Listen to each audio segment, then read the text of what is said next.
Mga Lodi, don't skip ads po tayo, maraming salamat sa patuloy ninyong pagsuporta. Paki-like and share naman dyan mga Lodi. At sa mga gustong mag-donate sa ating GCash or regular na load, mag-comment lang po tayo. Para patuloy tayong makapag-upload ng mga bagong kabanata. Marami pong salamat. Subaybayan natin ang kwento ng isang kabataang nangarap para sa kanyang mga mahal sa buhay. Mula sa pinakamahina tungo sa pinakamalakas. Alamin natin ang kwento ng kanyang buhay. Kabanata 2381 hanggang Kabanata 2370. Kabanata 2381. Lahat ng mga anak ng hari ay umakyat sa bilis na hindi mabagal o mabilis. Ang prinsipe ng korona na si Bai Weijia ang nangunguna, ngunit ang kanilang porma sayon ay nagsimulang magbago nang makarating sila sa kalahati ng daan. Sa gitnang punto ng hagdanan ng bundok, mayroong isang batong tablet. Sa ibabaw nito ay nakasulat, maglakbay sa kalahati ng bundok, mag-isip na parang espada. Hindi alam ni Hansen kung ano ang ibig sabihin nito, ngunit sa sandaling lampasan nila ang tablet, lahat ay nagsimulang bumilis. Ang Prince 4 at Princess 2 ay nilampasan ang prinsipe ng korona na si Bai Weijia. Ang ibang mga anak ng hari ay nagsimulang lumayo rin. Ang grupo ay nagsimulang kumalat sa mga magulong grupo ng mga naglalakad, kaya hindi ito gaanong maayos tulad ng dati bago ang kalahati ng daan. Ang mga maharlika ng kaharian ng hari na nanunood ng walang gana ay mukhang gising na ngayon. Binabantayan nila ang dalawang Diyos na anak ng hari, syempre, ngunit marami sa kanila ay nakatuon din kay Hansen. Pagkatapos ng lahat, si Hansen ay mukhang napakamayabang sa seremonya ng pagbubukas noong isang araw. Kung hindi siya magaling ngayon, ito ay magiging isang nakakahiyang biro. Kuya 16, tingnan natin kung sino ang makakarating sa tuktok ng bundok ng mas mabilis. Mas binilisan ni Bai Qingziya ang kanyang mga paa at tumakbo pataas ng bundok na parang matalas na espada. Pumayag si Hansen sa kompetisyon, at medyo binilisan din niya ang kanyang paglalakad. Isang mabigat na pagtutol ang sumalubong sa kanya. Gayunpaman, hindi pa rin naiintindihan ni Hansen. Kanina, madali silang lahat na naglalakad pataas ng bundok. Bakit ngayon ay pinipilit nila ang kanilang sarili na maubos ang napakaraming enerhiya para bumilis? Hindi pa nila nararating ang pinakamahirap na bahagi ng daan na nangangahulugang hindi nila magagawa ang kanilang makakaya. Ano man ang kahangalan nito, dahil lahat ay bumibilis, hindi maaaring payagan ni Hansen ang kanyang sarili na maiwan. Kailangan niyang samantalahin ang pagkakataong ito. Kung hindi, ang pagmamayabang na ginawa niya sa seremonya ng pagbubukas ay wala namang saysay. Ginamit ni Hansen ang kanyang kapangyarihan sa tubig, sinusubukang basagin ang pagtutol na sumasalubong sa kanya at gawing mas madali ang pagsulong. Ngunit habang mas malayo ang kanyang nararating, mas maraming pagtutol ang naipon. Marami na siyang nagastos na enerhiya, at hindi niya talaga mapabilis ang kanyang bilis. Kung magpapatuloy ito, hindi niya mahabol ang Prince 4 at Princess 2 sa unahan. Maaaring maiwan pa nga siya ng ibang kalahating Diyos na mga anak ng hari. Kung pagbabasehan ang mga kapangyarihang ginamit nila, ang mga kalahating Diyos na anak ng hari ay mas malakas kaysa sa pangalawang baitang na mga hari. Hindi kayang makasabay ni Hansen sa kanila gamit lamang ang kanyang lakas. Nag-isip sandali si Hansen at pagkatapos ay pinakawalan niya ang kanyang kapangyarihan ng hari. Hinayaan niyang tumama sa kanya ang pagtutol na parang talon. Nang ang kapangyarihang iyon ay tumama sa kanya, ang mga hari sa kanyang katawan ay kumislap ng ginto at dumaan sa dugo ni Hansen. Sa ilalim ng mga buff ng mga hari, naramdaman ni Hansen na gumaan ang pagtutol. Bagaman naroon pa rin ito ay lubos na nabawasan. Kung ang pagtutol na iyon ay parang malaking ilog noon, ito ay parang maliit na sapa na ngayon. Hindi ito umabot sa bukong-bukong ni Hansen, at ito ay isang maliit na problema lamang. Gayunpaman, wala namang sinabi si Hansen. Tinawag niya ang kapangyarihan ng gintong hari sa loob niya, at sumugod siya pasulong laban sa kompetisyon. Bigla, iniwan niya si Bai Qingziya sa alabok. Ang mga prinsipe at prinsesa sa unahan ay nagsusumikap, ngunit bigla silang nabaling sa isang dagendong ng mabilis na mga yapak na sumusunod sa kanila. Ang tunog ay nakakagulat kaya tumingin sila sa likuran para sa pinagmulan. Doon, nakita nila si Hansen na kumikinang ng gintong liwanag, mabilis na sumusugod pasulong. Nilampasan niya sila. Ang paghahambing kay Hansen sa iba ay parang paghahambing ng isang sports car sa isang lawnmower. Ang mga anak ng hari sa likuran ay nakatitig sa mabilis na nawawalang anino na hindi makapaniwala. Sila ay nagyayelo. Halos nakalimutan nilang kailangan nilang magpatuloy sa paggalaw. Walang nakakita ng sino mang tumakbo pataas ng Rothbone Path na ganoon dati. Kahit na ang mga Diyos na piling ay nahihirapan laban sa pagtutol ng landas na iyon. Walang sino man ang dapat na makarating sa maximum na bilis at talagang tumakbo pataas ng bundok. Ngunit tumakbo si Hansen na parang walang hadlang. Ang kanyang mga paa ay humampes na parang isang ligaw na kabayo na nakawala sa kanyang mga gapos. Narito, si Prince 16 ay sisubog. Putya, ang lakas niya. Iyon ba ang proteksyon ng lahat ng mga hari? Mukhang gumagana sila laban sa mga kapangyarihan ng Rothbone Mountain. Ang mga kapangyarihan ng Rothbone ay hindi siya mapipigilan. Sa ganoong bilis, kung kaya niyang magpatuloy, marahil ay maaari niyang talunin ang dalawang Diyos sa unahan at makuha ang unang pwesto. Swerte lang siya. Hindi iyan ang kanyang tunay na lakas na ipinakita. Kahit na makarating siya sa tuktok, mananalo lamang siya ng unang pwesto sa karerang ito. Ang mga pagsusulit ay may maraming pagsubok at gawain para sa kanila. Hindi siya maaaring umasa lamang sa swerte. Dagdag pa, sino ang nakakaalam kung kaya niyang panatilihin ang bilis na ito? Ang bahagi ng landas sa itaas ng mga ulap ang pinakamahalagang bahagi. Kuwait, nakita ng lahat si Hansen na tumatakbo pasulong. Nilimpasan niya ang maraming anak ng hari at mukhang excited sila. Nang maabutin ni Hansen si Bailing Shuang, nagulat din siya. Alam niya na ang mga hari ay magpapakita ng kapangyarihan ng Rothbone Mountain. Karaniwan, ang mga taong may mga simbolo ng hari na aw at go ay mas madaling makadaan. Sa ilang kadahilanan, mas kaunting pagtutol ang pumipigil sa kanila. Ngunit kahit na ang mga simbolo na aw at go ay hindi dapat maalis ang nakakapigil na kapangyarihan ng bundok tulad ng mga simbolo ng hari ni Hansen. Ang mga simbolo ay dapat lamang maging sanhi ng isang maliit na pagbawas sa pagtutol. Mukhang higit pa sa mga simbolo na aw at go ang kapaki-pakinabang sa pag-akyat sa Rothbone Mountain. Ang ibang mga simbolo ng hari ay na-activate din, ngunit hula ko ay walang nakakakuha noon, kaya walang paraan para malaman natin, naisip ni Bailing Shuang. Ngayon ay mayroon na siyang kaunting kumpiyansa na maaari niyang samantalahin ang kapangyarihan ni Hansen upang maabot ang tuktok ng Rothbone Mountain. Ito ay maaaring isang kanais-nais na pagbabago ng mga pangyayari para kay Bailing Shuang, ngunit habang pinapanood niya ang tumatakbong anino ni Hansen, hindi niya maiwasang mainggit.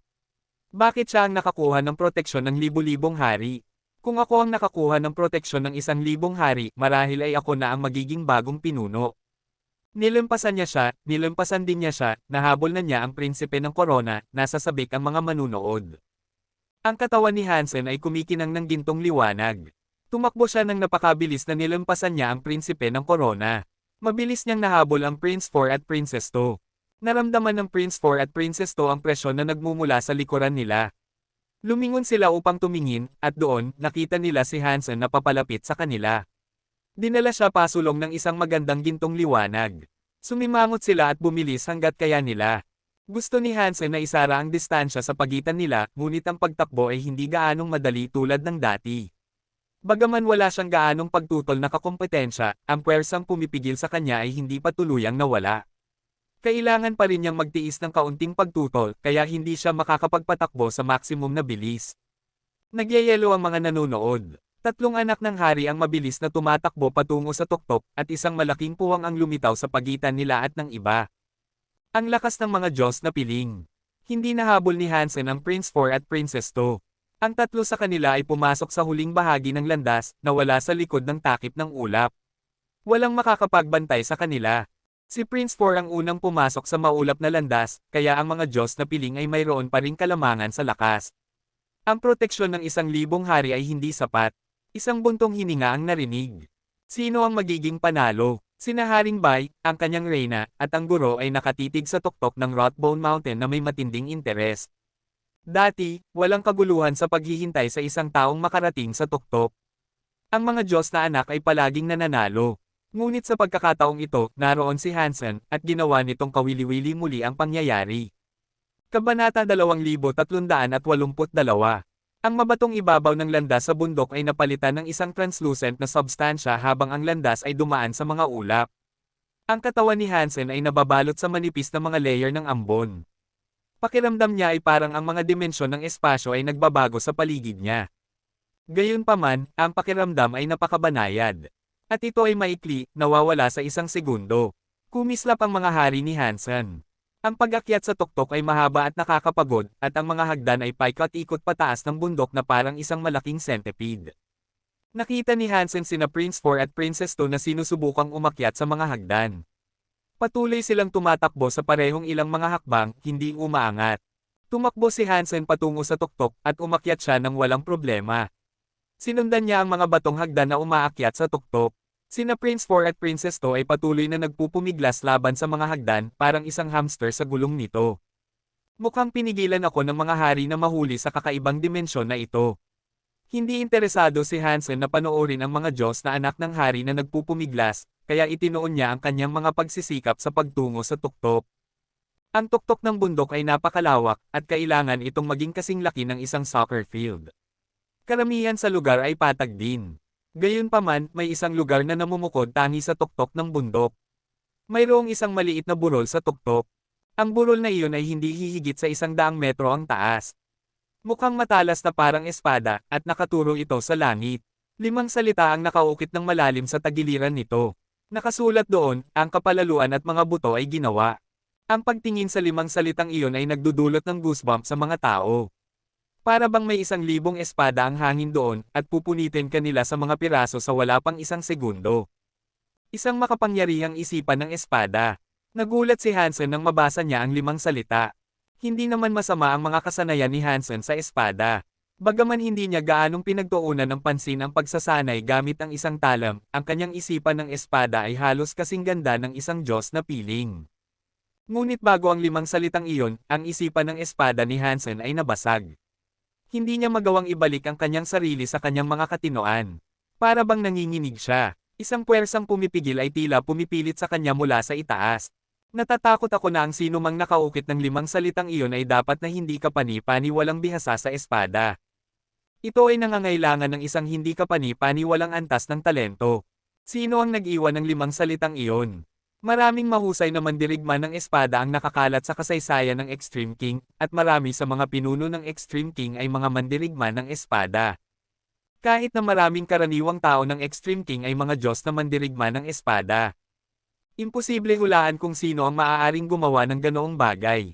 Nag-pause si Hansen bago magpatuloy sa pag-iisip, ngunit natatakot ako na upang magkaroon ng isang isipan ng espada na tulad nito, ang isang mandirigma ng espada ay dapat na lumampas sa antas ng Diyos. Ito ay dapat mula sa isa sa mga pinakasikat na hari ng mandirigma ng espada. Ngunit hindi ko sila kilala, kaya hindi ko alam kung aling hari ang nag-iwan ng swordmind na ito. Inilayo ni Hansen ang kanyang tingin sa teksto at sumulyap sa paligid ng tuktok ng bundok. Bukod sa burol, walang iba pa sa tuktok. Nabanggit ni Bai Lingshuang na mayroong makukuha sa pag-abot sa tuktok na ito. Tinutukoy ba niya ang burol na ito at ang ukit nito? Ngunit kung gayon, ano nga ba ang maaaring pakinabang? Ang burol na ito ba ay isang kayamanan mismo? Hindi naman mukhang ganoon. Ang gantimpalang binanggit ni Bai Lingshuang ay dapat ang swordmind mismo. Binasa ulit ni Hansen ang 5 salita, ang kapalaluan at mga buto ay ginawa. Ang swordmind ay napakamakapangyarihan. Ang pagtingin lamang dito ay nakakatakot. Ang paningin nito ay magpapasakit sa isang ordinaryong tao. Ang paghahambing ng isang ordinaryong swordmind sa halimaw na ito ay parang paghahambing ng isang bato at isang buwan. Dalawang magkaibang bagay sila. Kahit na may matigas na kalooban si Hansen, nahihirapan siyang kontrolin ang kanyang emosyon bago ang swordmind na iyon. Ngunit ang kanyang swordmind ay napakamatigas, at hindi siya madaling maalog. Tumayo siya roon at pinagmasdan ang 5 salita ng may matinding pansin. Sa ilang kadahilanan, gayunpaman, naramdaman ni Hansen na parang sinusubukan niyang kamutin ang isang pangangati na hindi niya maabot. Hindi niya maunawaan ang tunay na kahulugan ng swordmind. Habang nakatitig si Hansen sa burol, nakarinig siya ng maraming yapot na umaakyat sa hagdan sa likuran niya. Sumulyap siya sa likuran at nakita niya si Prince 4 na tumatakbo pataas ng mga hagdan. Si Prince 4, nakitang si Hansen ay nasa tuktok na, ay sumimangot at walang sinabi. Pagbati, Prince 4. Yumukod si Hansen. Tinignan siya ni Prince 4 at nanatiling tahimik. Tumakbo siya patungo sa burol. Nang makarating siya sa 5 salita, itinoon niya ang kanyang pansin sa mga ito at nagsimulang baliwalain si Hansen ng lubusan. Kinamot ni Hansen ang kanyang ilong. Kung gusto siyang baliwalain ng isang tao, hindi na niya pipilitin ang sarili. Tumayo lang doon si Prince 4, perpektong tahimik, hanggang sa dumating si Princess 2. Nang makita niya sina Hansen at Prince 4 na naroon na, medyo nagalit siya. Hindi niya alintana na si Prince 4 ay mas mabilis kaysa sa kanya, ngunit si Hansen ay umabot din sa tuktok ng mas mabilis kaysa sa kanya. Ikinasama niya ito. Ngunit siya ay isang diyosa, pagkatapos ng lahat. Ang kanyang kalungkutan ay mabilis na nawala. Lumapit si Princess 2 sa burol at itinoon ang kanyang pansin sa 5 salita, tulad ng ginawa ni Prince 4. Binaliwala din niya si Hansen. Ang dalawang Diyos ng mga anak ay inabot gamit ang kanilang mga pandama upang madama ang Sword Mind. Nang maramdaman ni Hansen ang kanilang mga pagtatangka, nakumpirma nito na ang pakinabang ng tuktok ng bundok ay dapat na nasa 5 salitang ito. At sa huli, ikinadismayan niya iyon. Ang Sword Mind ay napakamakapangyarihan, ngunit hindi itinutuon ni Hansen ang mga espada bilang kanyang pangunahing paraan ng pag-atake. Kung naroon si Six Paths Emperor, marahil ay mas pahalagahan niya ang ganitong biyaya. Nanatili si Hansen doon, nakatingin sa mga salita ng ilang sandali, ngunit wala siyang natutunan. Dahil naroon na siya, hindi susuko si Hansen sa isang pagkakataon upang makakuha ng higit na kapangyarihan. Nagpasya siyang manatili. Pagkaraan ng ilang sandali, naisip ni Hansen si Bailing Shuang. Mukhang tama na ang oras, kaya bumalik siya sa bundok. Nakita ni na Prince 4 at Princess 2 si Hansen na lumingon at bumalik. Naguluhan sila nang umalis siya, ngunit hindi nila siya pinansin. Ibinalik nila ang kanilang atensyon sa mga salita upang matuto ng anumang kaya nilang matutunan mula sa Sword Mind. Bumaba si Hansen sa translucent na daan. Maraming prinsipe at prinsesa ng hari ang naglalakad pataas ng hindi talaga umuusad. Si Bailing Shuang ay gayon din na nagyayelo sa lugar. Ang mga anak ng hari ay tumakbo na parang mga manok na walang ulo, ngunit wala sa kanila ang umuusad. Ang baluktot na dimensyon ay labis na nakaapekto sa kanila, at hindi nila mahanap ang paraan upang magpatuloy. Nagalit si Bailing Shuang. Matagal na siyang nagpupumiglas ng walang saysay. Ang kanyang katawan ay naapektuhan ng kapangyarihan ng baluktot na dimensyon. Hindi siya makagalaw, at nakaramdam siya ng sobrang bigat. Nagalit siya nang lampasan siya ni Hansen. Bai, ang angas na iyon. Kung kinuha niya ang aking mga gamit at hindi tinupad ang kanyang pangako, babalatan ko siya ng buhay. Ang katawan ni Bailing Shuang ay nakaramdam ng sobrang bigat. Halos hindi na siya makagalaw.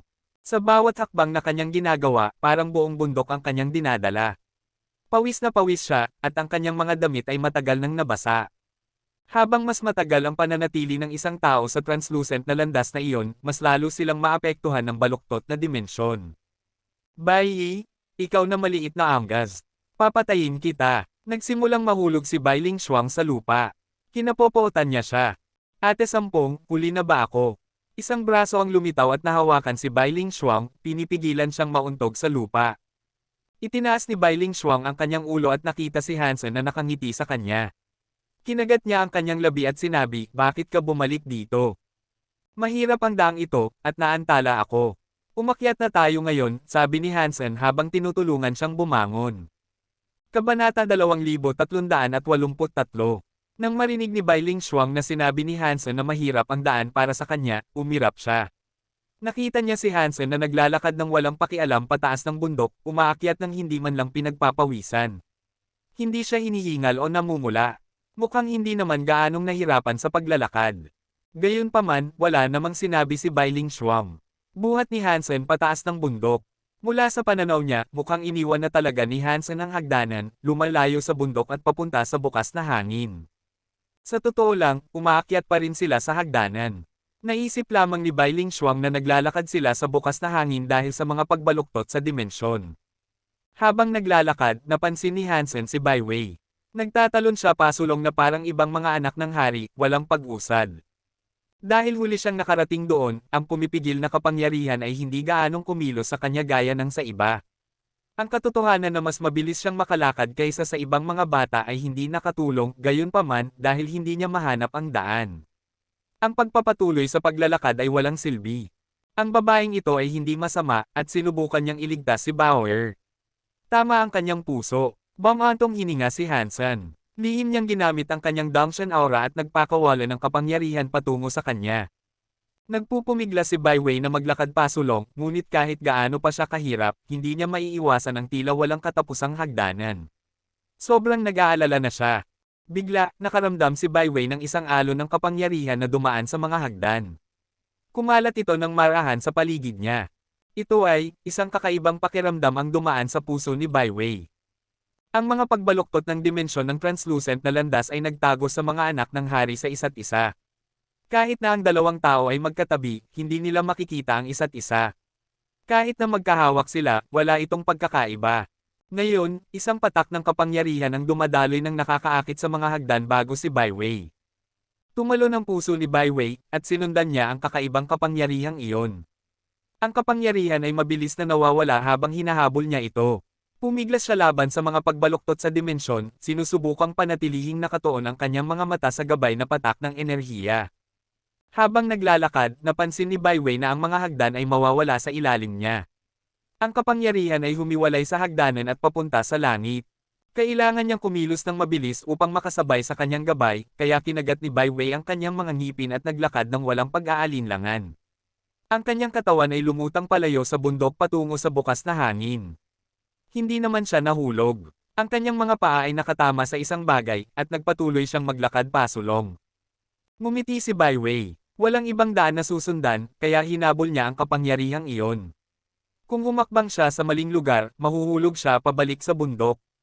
Sa Rockbone Mountain, kahit na ang mga Diyos na piling ay hindi gaanong makakalipad.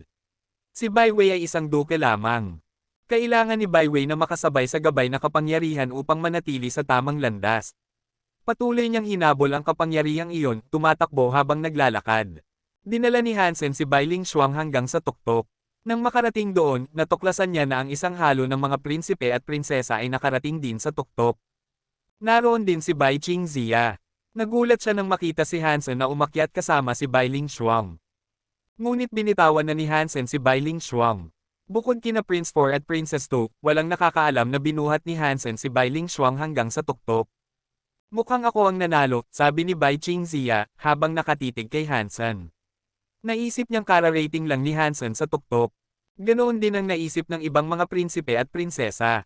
Pagkatapos ng lahat, ang translucent na landas ay hindi maaaring akyatin sa pamamagitan lamang ng bilis. Hindi kakaiba ang isipin na kara-rating lang ni Hansen. Pawis na pawis si Bai Lingshuang, ngunit nang makita niya ang 5 salitang nakaukit sa burol, bigla siyang nagising. Isang daloy ng kagalakan ang damaloy sa kanya.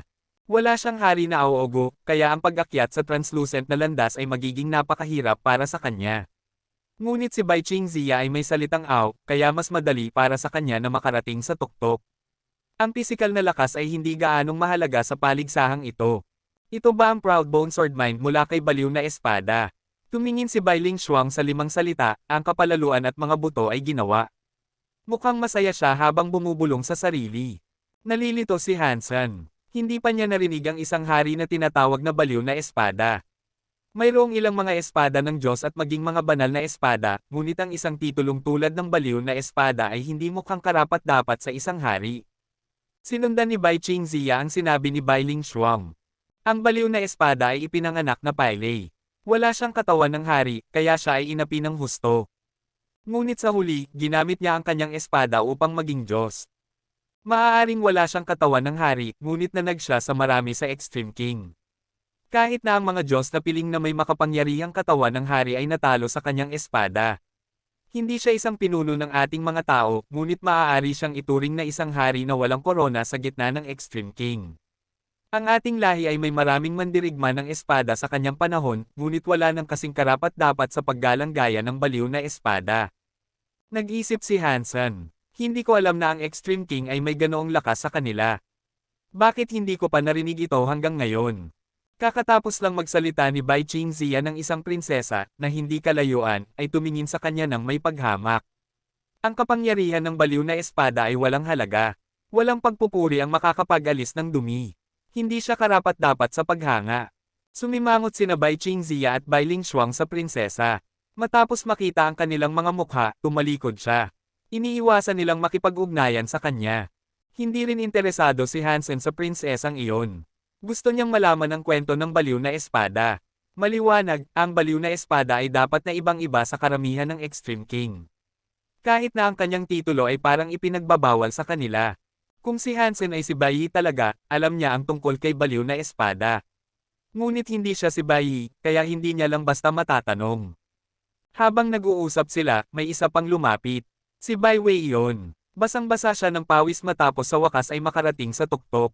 Nanginginig ang kanyang katawan, at halos hindi na siya makatayo. Maliwanag na nagpupumiglas siyang panatilihing magkasama ang kanyang sarili. Kahit na nagpadala si Hansen ng kapangyarihan upang gabayan siya, masyadong mahina siya. Kahit na alam niya ang daan, ang pag-abot sa tuktok bilang isang duke ay napakahirap. Marami sa mga anak ng hari ang mukhang nagulat nang makita nila si Bai Wei sa tuktok. Sa mahabang kasaysayan ng Extreme King, iilan lamang ang mga duke na nakarating ng ganoon kalayo. Tumingin si Bai Wei sa mga prinsipe at prinsesa. Gusto niyang malaman kung sino ang nag-iwan ng kapangyarihan na gumabay sa kanya, ngunit hindi siya nakapag-alam ng kahit ano. Walang gumagamit ng kapangyarihang iyon doon.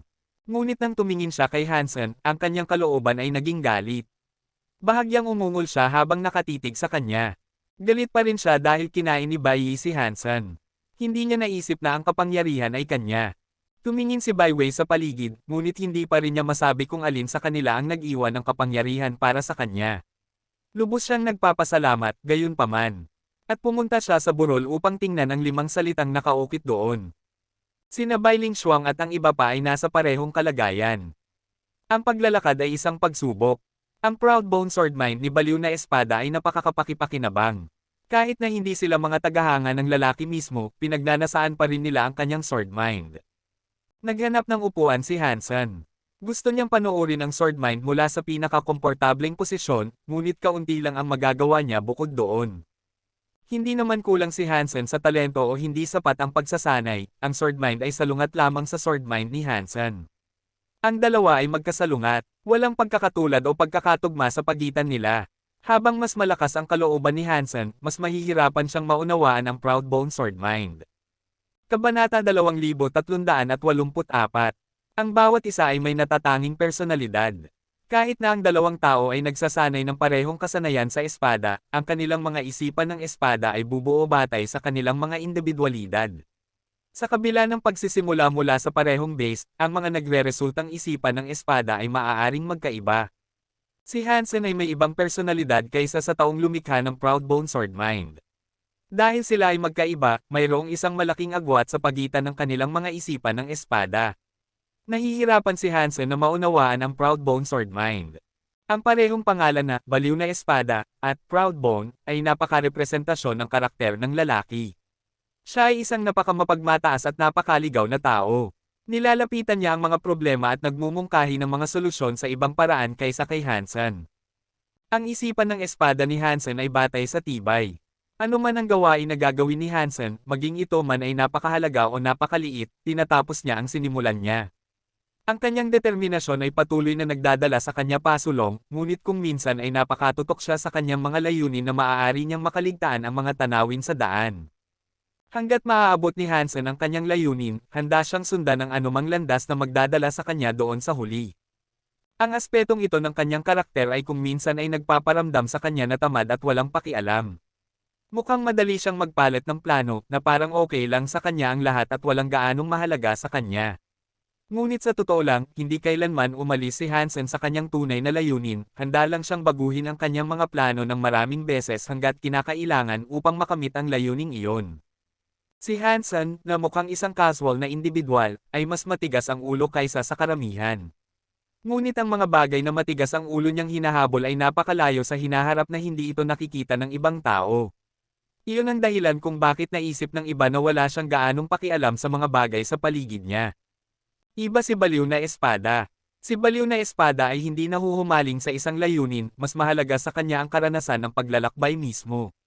Paradoxically, gayunpaman, siya ang pinaka-natatangi at kapansin-pansin na bagay sa karamihan ng mga daang kanyang nilakaran. Ipinanganak na maganda para mamatay ng maganda. Iyon ang hinahanap ni baliw na espada. Dalawang magkaibang personalidad at dalawang magkaibang buhay. Wala sa kanila ang tama o mali. Mga desisyon lamang iyon ng magkahiwalay na tao. Kung gusto ni Hansen na matutunan ang proud bone sword mind ni baliw na espada, kailangan niyang isuko ang kanyang sariling pananampalataya at layunin upang lubos na maunawaan ang pananampalatayang inilagay ni baliw na espada sa kanyang sariling mga paniniwala. Magagawa iyon ni Hansen, ngunit ayaw niya. Sa kabila ng malaking pagkakaiba sa pagitan nila, gusto pa rin ni Hansen na makakuha ng isang bagay mula sa sword mind. Magiging mas mahirap ito para sa kanya kaysa sa iba, na maaaring tanggapin lamang ang sword mind ni baliw na espada para sa kung ano ito. Kalahati ng araw ay lumipas na sa puntong ito, at ang mga isipan ng espada ng ilan sa mga anak ng hari ay nagsimulang sumalamin sa limang salita, ang kapalaluan at mga buto ay ginawa. Marami na silang nagawa. Ang pinakahalata ay si Bailing Shuang. Ang kanyang isipan ng espada ay nakakonekta sa nakaukit na sulat. Ang sword mind ay sama-sama sa kanyang katawan, at sa kapangyarihan nito, nagdala rin ito ng isang tiyak na kayabangan. Nagulat si Hansen. May talento si Bailing Shuang, ngunit tiyak na hindi siya ang pinakamahusay sa mga anak ng hari na nakarating sa tuktok ng bundok. Ngunit dahil marami na siyang nagawa, ang kanyang personalidad ay isang magandang tugma para sa Proud Bone Sword Mind. Mukhang nasayang ang oras ko dito. Bumantong hininga si Hansen. Hindi niya nagawang gamitin ang Proud Bone Sword Mind. Para itong isang tamad na tao na hindi naiintindihan ang isang workaholic. Ang kanilang mga iniisip ay hindi gumagana sa parehong wavelength. Napakaiba nila kaya hindi sila maaaring maging pareho. Sa huli, sumuko si Hansen sa pagtatangka na matutunan ang Proud Bone Sword Mind. Kahit gaano pa ito kalakas, hindi ito tugma sa kanyang sariling personalidad. Kailangan ni Hansen na ibalik si Bailing Shuang pababa, gayunpaman. Ang paghihintay sa kanya ay nakakabagot, at mabilis siyang hindi mapakali habang nakaupo siyang walang ginagawa. Kaya, nagsimula siyang maglaro gamit ang kanyang jade board. Tinawag din niya ang kanyang water fairy. Balak ni Hansen na ipamassage sa water fairy ang kanyang sarili para mas komportable siyang maghintay kay Bailing Shuang hanggang sa oras na umalis. Kapag nakarating na sila sa ibaba, maaari na niyang kunin ang iba pang 50 king class gems na ipinangako sa kanya. Ngunit nang lumabas ang water fairy mula sa gourd, tumingin siya ng diretso sa mga nakaukit na salita. Tumayo siya sa lugar, ganap na hindi gumagalaw. Habang napapansin ni Hansen ang kanyang kakaibang pag-uugali, ang katawan ng water fairy ay nagsimulang magbago. Ang likido sa loob ng kanyang translucent na anyo ay dahan-daang umiikot, nagbabago sa halos hindi mahahalata na mga paraan. Karamihan sa mga pagbabagong naganap sa hitsura ng water fairy ay maliit, ngunit nang tignan niya ulit ito, parang ibang tao na siya. Nagbago rin ang kanyang mga kapangyarihan. Ang water fairy ay orihinal na malambot na parang tubig. Makikinig siya sa mga reklamo ng isang tao nang hindi nababagabag tulad ng isang katulong. Ngunit pagkatapos ng mga maliliit na pagbabagong ito, ang water fairy ay mukhang malamig na parang yelo. Ang kanyang buong katawan ay parang isang matalas at makapangyarihang espada. Tumingin si Hansen sa water fairy, at naisip niyang ang kanyang kapangyarihan ay parang pamilyar.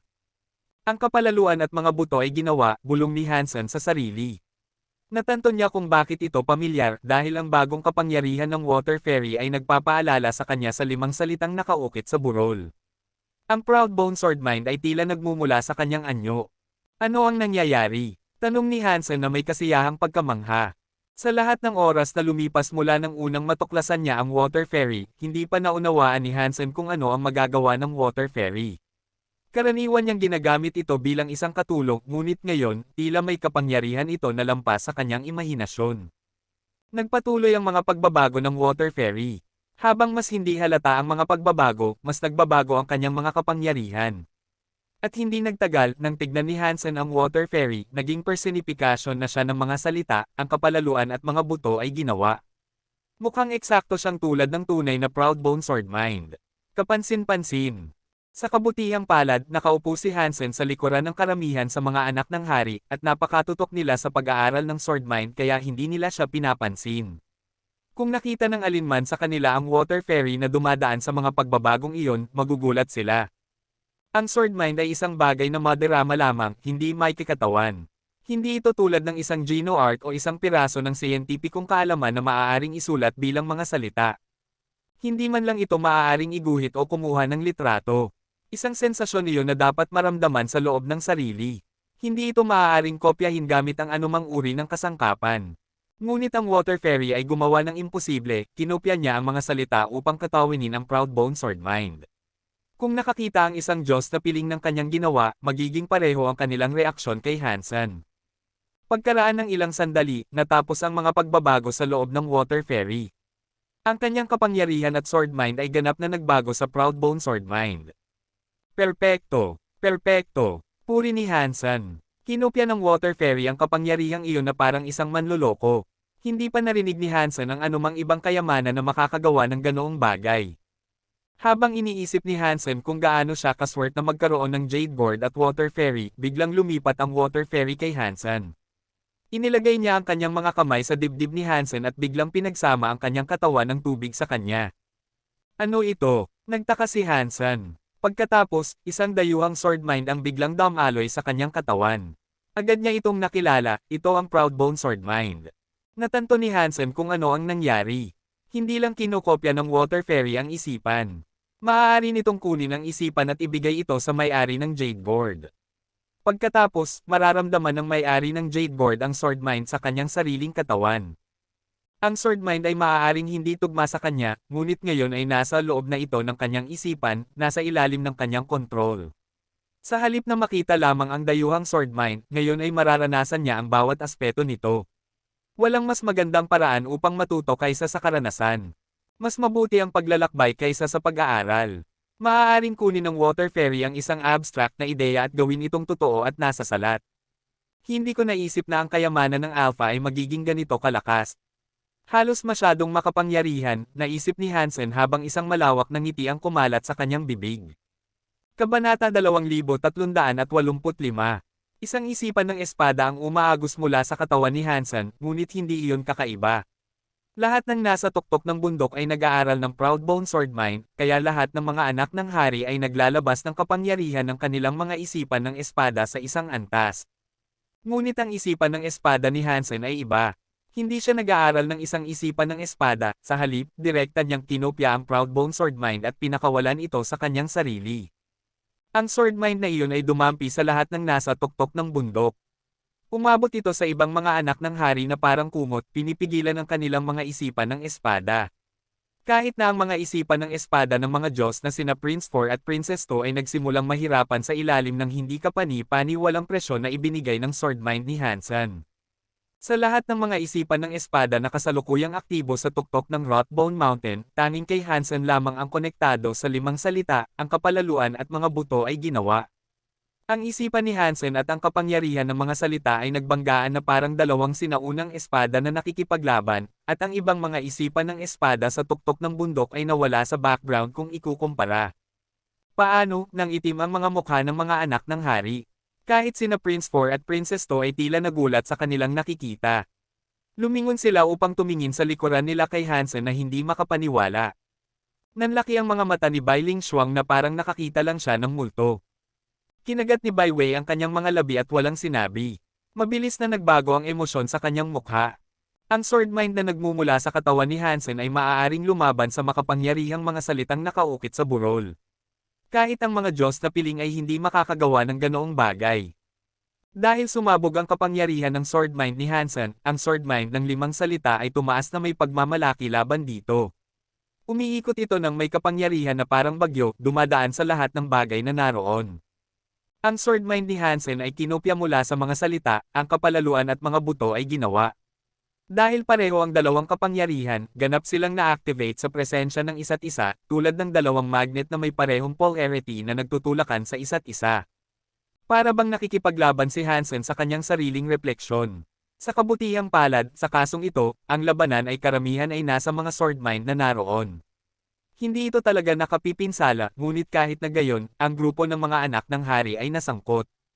Ang kanilang mga isipan ng espada ay pinigilan ng dalawang nagngangalit na Swordmind. Ang mga mahina ay kailangang protektahan ang kanilang mga isipan ng espada upang maiwasan ang ganap na pagkawasak. Nagsimulang tumulo ang dugo mula sa bibig at ilong ng mga mahina na anak ng hari. Sa huli, wala silang nagawa kundi ang iwanan ang bundok. Ayaw nilang masangkot sa nakakatakot na labanan ng Swordmind na iyon. Ang Swordmind ay hindi talaga makakasakit sa kanilang mga katawan, ngunit maaari nitong sirain ang kanilang mga kalooban. Kung ang kanilang mga kalooban ay masisira, magdudulot ito ng malaking pinsala sa kanilang mga pagsasanay sa hinaharap. Dalawang Swordmind ang nagdomina sa buong tuktok ng Rothbone Mountain. Si Hansen ay nasa gitna ng kaguluhan, at nakakuha siya ng ilang gantimpala. Kahit gaano pa hindi tugma ang Swordmind na ito sa kanya, ginagamit ng kanyang katawan ang Proudbone Swordmind. Habang patuloy niyang nilalabanan ang Proudbone Swordmind, natuto siya.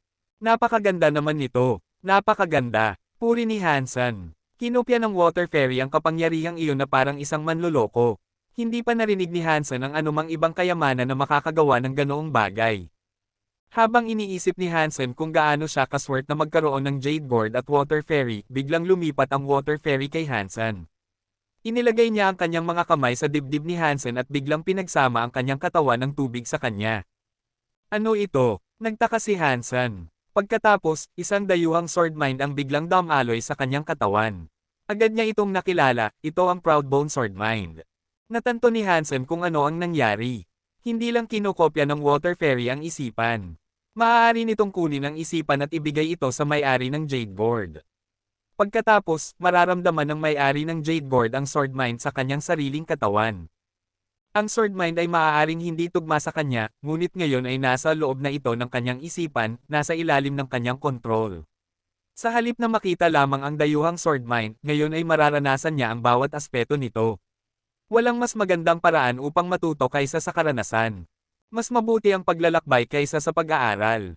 Maaaring kunin ng Water Fairy ang isang abstract na ideya at gawin itong totoo at nasa salat. Hindi ko naisip na ang kayamanan ng Alpha ay magiging ganito kalakas. Halos masyadong makapangyarihan, naisip ni Hansen habang isang malawak na ngiti ang kumalat sa kanyang bibig. Naisip ko kung kaya bang kopyahin ng Water Fairy ang isipan ng isang buhay na nilalang. Kung kaya niya, matututunan ko ang anumang Geno Art na gusto ko. Ang kailangan ko lang gawin ay matutunan ang pangunahing kasanayan at maghanap ng piling na nakasanay na sa Geno Art. Pagkatapos ay maaari kong hilingin sa Water Fairy na kopyahin ang kanilang mga isipan, pagkatapos ay ipadala ang kanilang mga turo sa aking katawan para makapractice ako. Kung gagana iyon, dapat iyon mismo ang gusto ko. Hindi, dapat ay 12-dosenang beses pa iyon kaysa sa gusto ko. Kumalat ang kaligayahan kay Hansen habang isinasaalang-alang niya ang posibilidad. Ngunit habang iniisip ni Hansen ang mga posibilidad para sa hinaharap, bigla siyang nakarinig ng isang tunog na katulad ng pagkabasag. Marahil ay naging masyadong matindi ang labanan sa pagitan ng mga sword mind dahil ang maliit na burol ay biglang nabasag. Ang bitik ay dahan-dahang kumalat sa mga gilid ng burol at mukhang ang maliit na burol ay tinamaan ng kidlat. Lumaki ang bitik hanggang sa ang buong istruktura ay nahati sa dalawa. Pinutol nito ang 5 salita, ang kapalaluan at mga buto ay ginawa. Nabukas ang burol, at pareho ang 5 salita at ang sword mind na kanilang ibinigay ay nawala. Pagkatapos ng lahat, ang sword mind ay naroon mula nang ang mga salita ay unang inukit sa burol. Nang mawala ang mga salita, mawawala rin ang sword mind. Boom! Nang mabukas ang burol, isang liwanag ng espada ang lumitaw. Sinira nito ang mga baluktot na dimensyon ng Rothbone Mountain at umakyat sa langit na parang isang talon na pumuputol sa papel. Isang Proudbone Sword Heir. Tinitigan ng mga anak ng hari sa tuktok ang langit, ang kanilang mga panga ay nakabuka.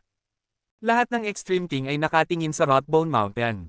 Naghihintay sila para sa mga anak ng hari na bumaba muli sa bundok, ngunit bago pa man makabalik ang mga anak ng hari, isang liwanag ng espada ang sumulpot mula sa tuktok at tumungo sa langit.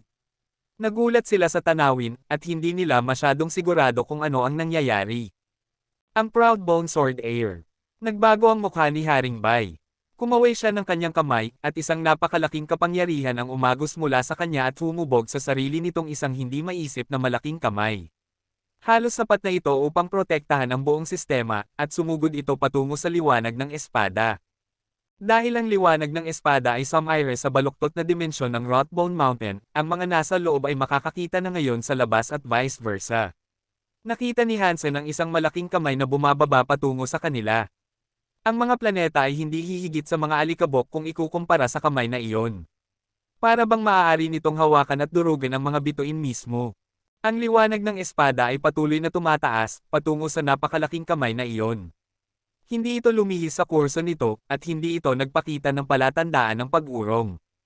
Nang tumama ang liwanag ng espada sa kamay, at ang kamay ay kinuyam ang mga daliri nito sa pag-atake, hinahawakan ito ng mahigpit. Ang kapangyarihan ng kamay ay nakakatakot, kahanga-hanga na masdan. Sinubukan ng liwanag ng espada na pilitin ang sarili nitong pasulong, ngunit hindi na ito makagalaw. Pang! Humapit ang malaking kamay, at sumabog ang liwanag ng espada sa isang pagsabog ng paputok.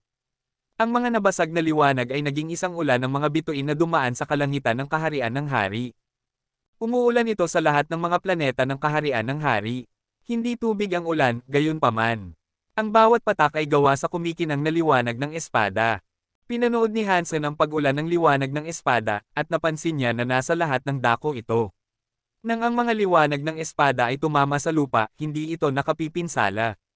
Ang mga liwanag ng espada ay nabasag sa tuwing may humahawak sa kanila. Isang napakagandang tanawin. Ang mga liwanag ng espada ay nabasag din nang mahawakan nila ang mga katawan ng mga tao. Inilahad ni Hansen ang isang kamay upang subukang hawakan ang isang liwanag ng espada, ngunit nabasag ito na parang alikabok nang hawakan niya ito, walang iniwan. Ibinaba ni Haring Bai ang kanyang kamay, kinuha ang kanyang kapangyarihan, at sumimangot. Tumingin siya sa pag-ulan ng liwanag ng espada, ang kanyang mga emosyon ay nakatago sa ilalim ng isang kalmadong maskara. Ang pag-ulan ng liwanag ng espada ay nagpatuloy sa kaharian ng hari sa loob ng 7 araw. Sina Hansen at ang iba pa, matapos silang bumalik sa ilalim ng bundok, ay tinanong kung ano ang nangyari. Ipinaliwanag ng mga prinsipe at prinsesa ng hari kung ano ang nangyari, at ginawa rin iyon ni Hansen.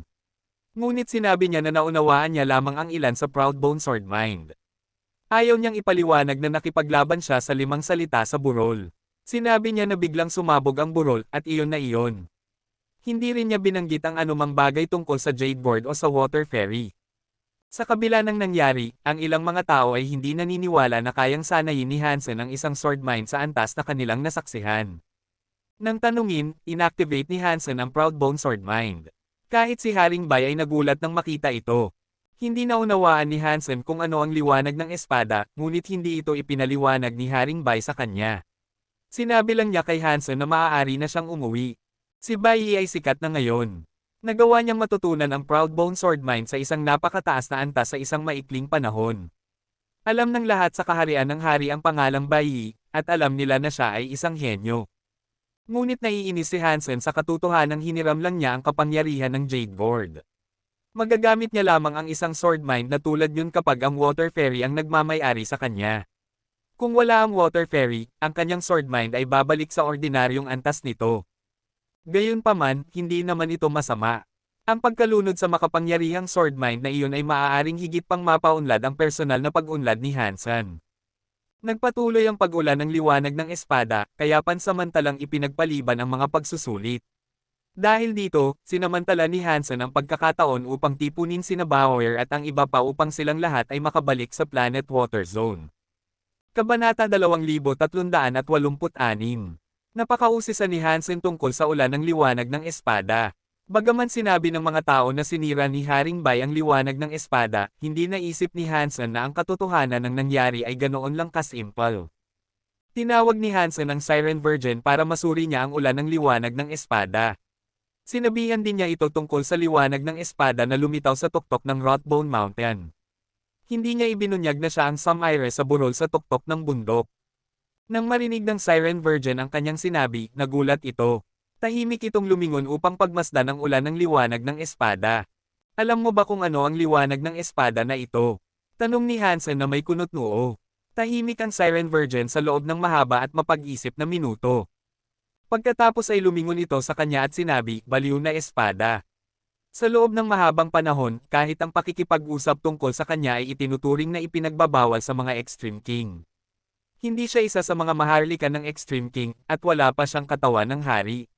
Ngunit ang kanyang mga kasanayan sa espada ay higit pa sa may talento. Isang ordinaryong mandirigma ng espada lamang siya, at gayunpaman, naging Diyos siya.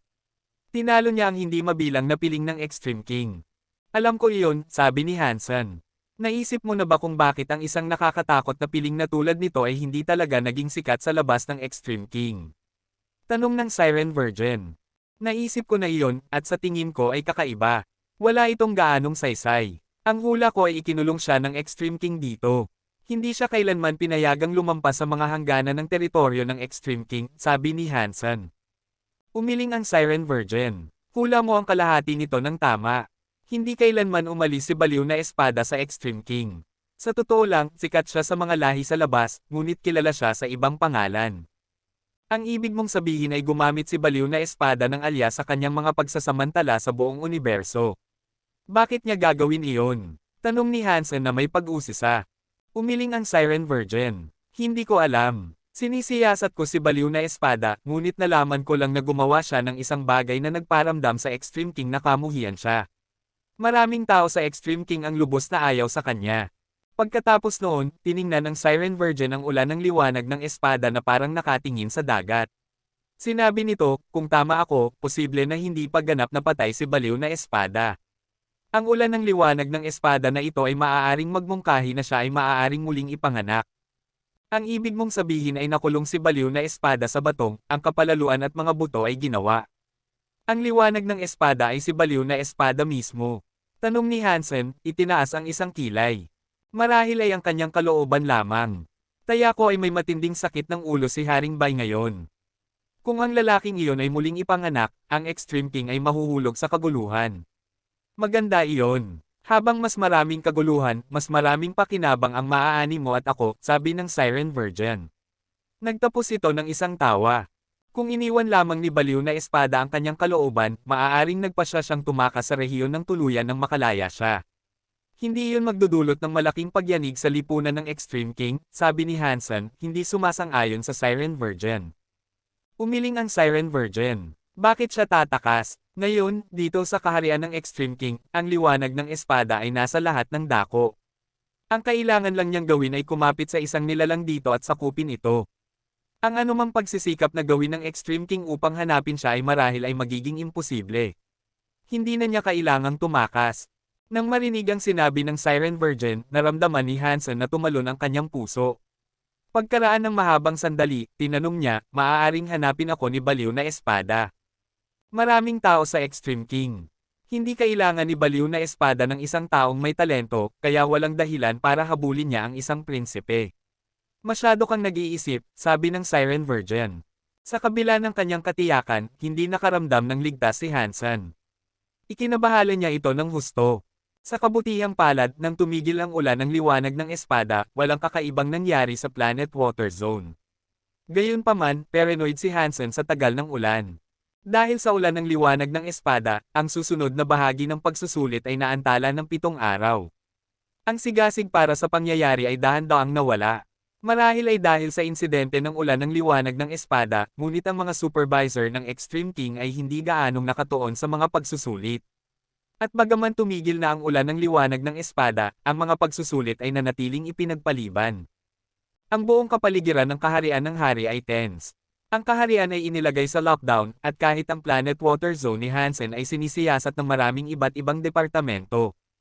Maaaring hindi alam ng mga manggagawa kung ano ang kanilang hinahanap, ngunit naisip ni Hansen na ang supervisor ng Extreme King ay naghahanap pa rin sa kalooban ni baliw na espada.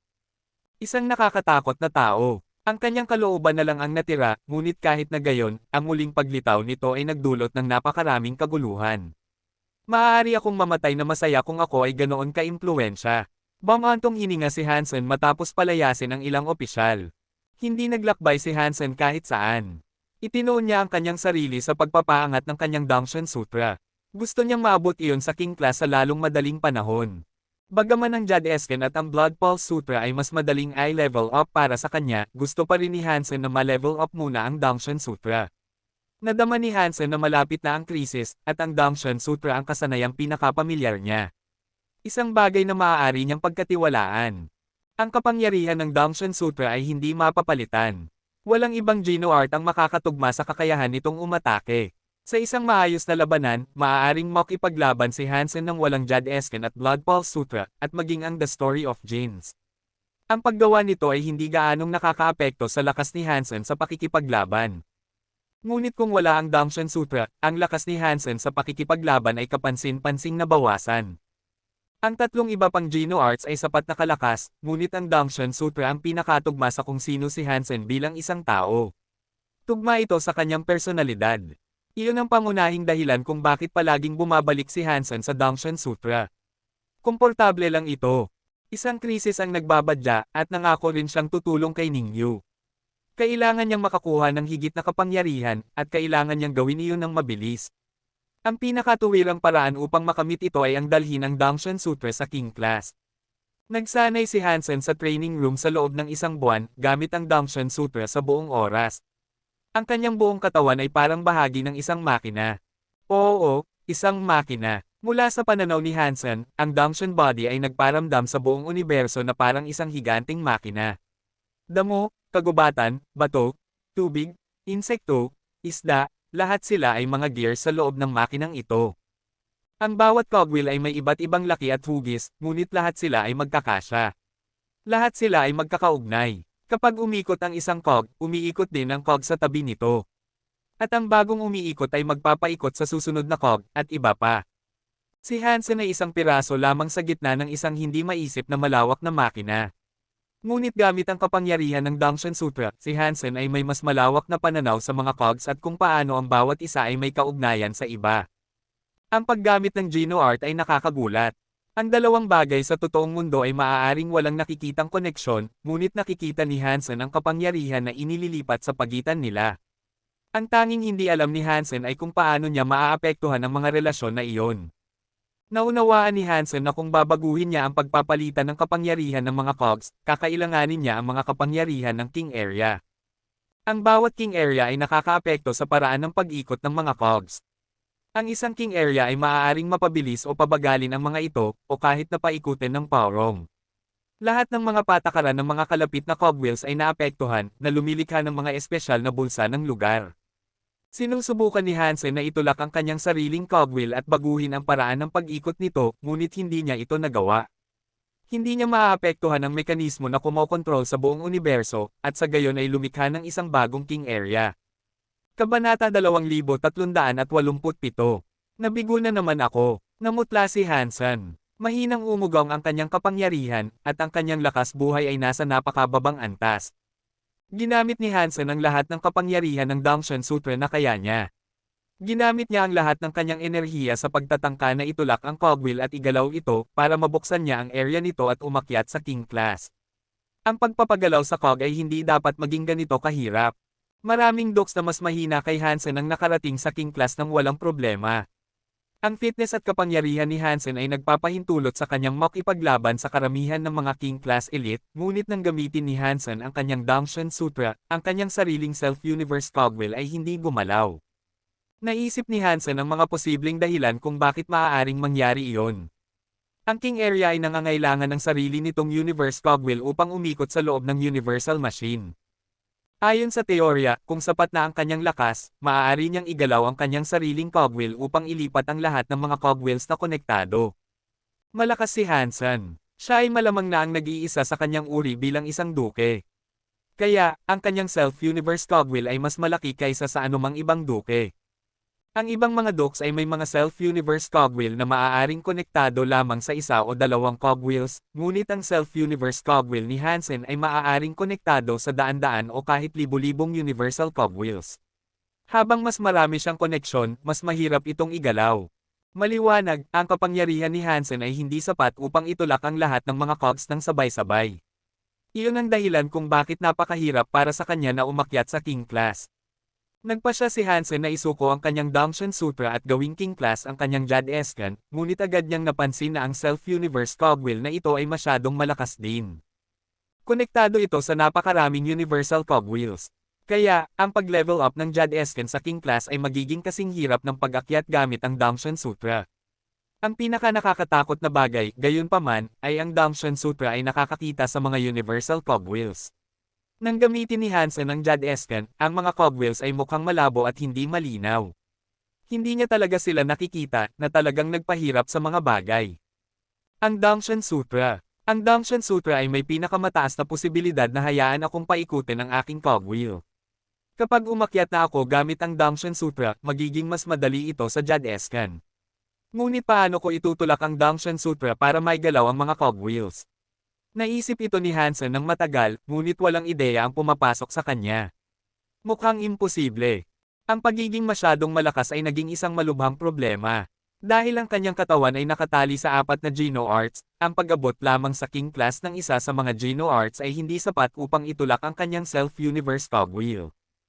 Isang katawan lang ang meron si Hansen, kaya imposibleng gamitin ang lahat ng 4 na Geno Arts upang mag-level up ng sabay-sabay.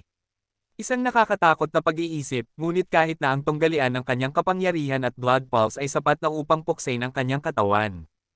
Mabuti na lang at 4 lang ang aking Geno Arts. Kung higit pa rito, hindi ko na maaabot ang King Class.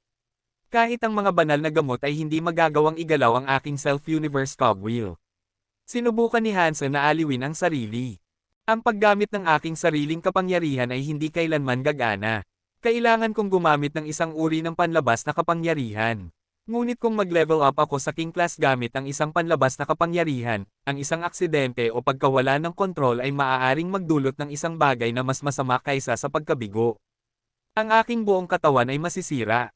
Ang lahat ng oras na ginugol niya sa pag-iisip ay hindi nagdulot kay Hansen ng conclusion. Dapat akong maghanap ng maaasahang pinagmumulan ng kapangyarihan na parehong matatag at mapanira. Sa ganoong kaso, maaaring kailangan kong humingi ng tulong sa isang Diyos. Ngunit anong uri ng Diyos na piling ang magsasakripisyo ng isang bagay upang tulungan ako? At sino ang maaari kong pagkatiwalaan? Nagtaka si Hansen. Hindi siya makapag-isip ng anumang maaasahang Diyos na piling. Sa lahat ng mga Diyos na kilala niya, pinagkakatiwalaan ni Hansen ang maliit na pulang ibon. Ngunit ang kapangyarihan ng maliit na pulang ibon ay medyo pabago-bago, at ang kakayahan nitong kontrolin ang kapangyarihan nito ay hindi gaanong pino. Hindi ito makakagawa ng ganoong pinong gawain. Sa mga Diyos na may kinakailangang antas ng kontrol sa kanilang kapangyarihan, naisip ni Hansen na si siya ang pinakamaaasahan. Ito ang unang pangalang pumasok sa kanyang isipan nang isipin niya kung sino ang pinagkatiwalaan niya. Ngunit ang totoo, kaaway niya si Isha. Kahit si Hansen ay nagulat nang maalala ang maliit na katotohanan iyon. Ngunit sa kabila ng nakakahiyang katotohanan iyon, hindi siya makapag-isip ng ibang Diyos na kasing asahan niya. Nakakahiya na si Isha ay nasa Narrow Moon pa rin. Hindi siya ang makakatulong sa akin. Hindi ako maaaring umalis sa kaharian ng hari, naisip ni Hansen na may mapait na ngiti. Kung hindi ako makakahingi ng tulong sa isang tao, kailangan kong humiram ng kapangyarihan ng isang tao. Iyon lang ang paraan. Ang mga mata ni Hansen ay nag-aalangan. Magaling si Hansen sa Yin Yang Blast at mga katulad na diskarte. Kung makakahingi siya ng ilang matatag at malalakas na kapangyarihan, marahil ay magagawa niyang itulak ang Self-Universe Cogwheel. Ngunit ang paggawa nito ay parang pagsasayaw sa gilid ng kutsilyo. Masisira si Hansen kung masama ang mangyayari. Kailangan ni Hansen na gumamit ng kapangyarihan na mas malakas kaysa sa kanya upang itulak ang Self-Universe Cogwheel. Kailangan niyang mapanatili ang ganap, perpektong kontrol sa isang kapangyarihan na hindi naman kanya. Ang isang maliit na pagkakamali ay sapat na upang magdulot ng isang malaking trahedya.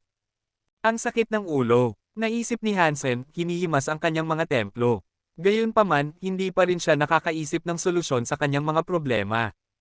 My prince, si Princess Ten Bai Ling Xuang ay gustong makita ka, sabi ng tinig ni Lily mula sa labas ng pinto.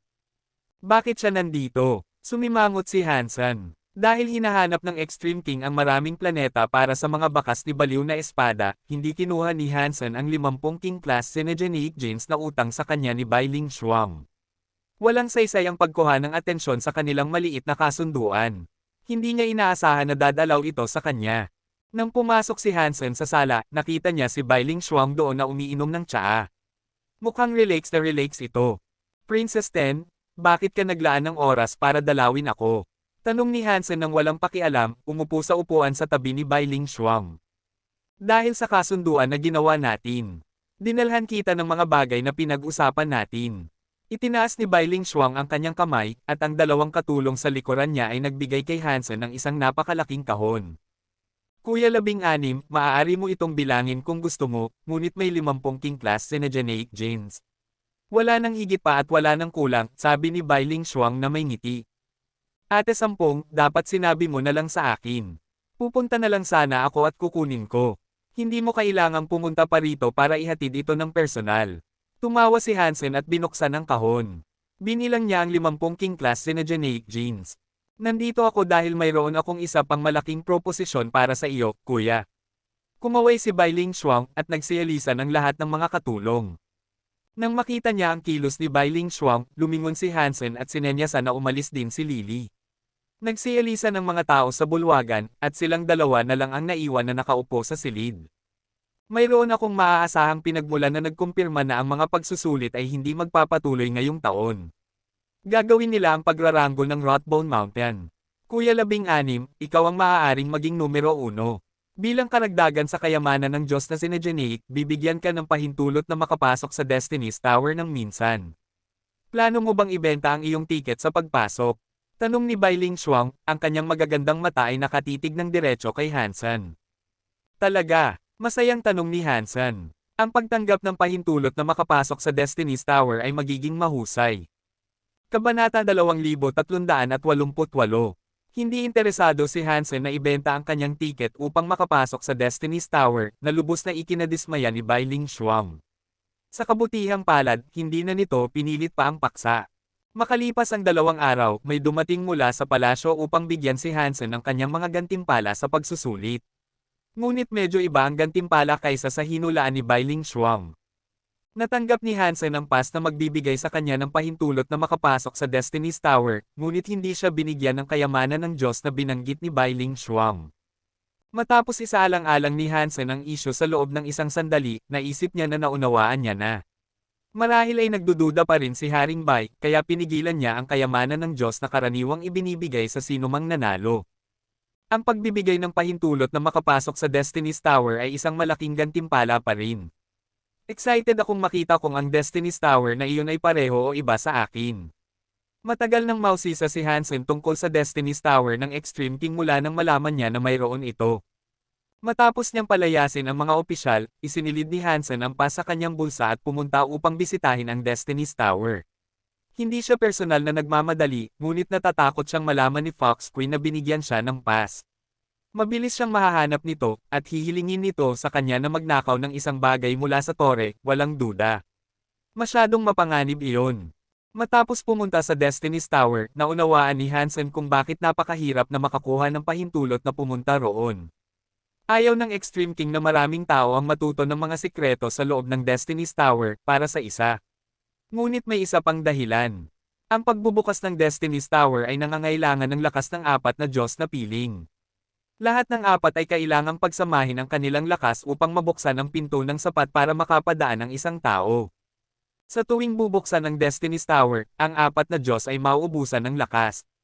Magtatagal ng 2 hanggang 3 buwan upang makarecover, at nagkakahalaga ito sa kanila ng isang napakabihira at espesyal na materyal. Bagaman nakatanggap si Hansen ng permit na nagpapahintulot sa kanyang makapasok sa Destiny's Tower, kailangan niyang magparehistro bago niya ito magamit. Matapos ayusin ni Hansen ang lahat ng mga form ng pagpaparehistro, sinabihan siya na papayagan siyang makapasok sa loob ng 17 araw. Kailangan niyang makarating doon sa oras. Kung 1 segundo siyang mahuhuli, mawawala ang kanyang pahintulot na makapasok sa Destiny's Tower. Nalungkot si Hansen, ngunit alam niyang mabilis na lilipas ang 17 araw. Isang pahayag ito ng kapangyarihan ng pamahalaan ng Extreme King na may 4 na Diyos na piling na naghihintay upang buksan ang pinto. Sa karamihan ng mga lahi, sino ang nakakaalam kung gaano katagal ang kakailanganin upang tipunin ang 4 na Diyos na piling? Ngunit dahil sa pagkaantala, nawalan ng pag-asa si Hansen na maiwasan si Fox Queen.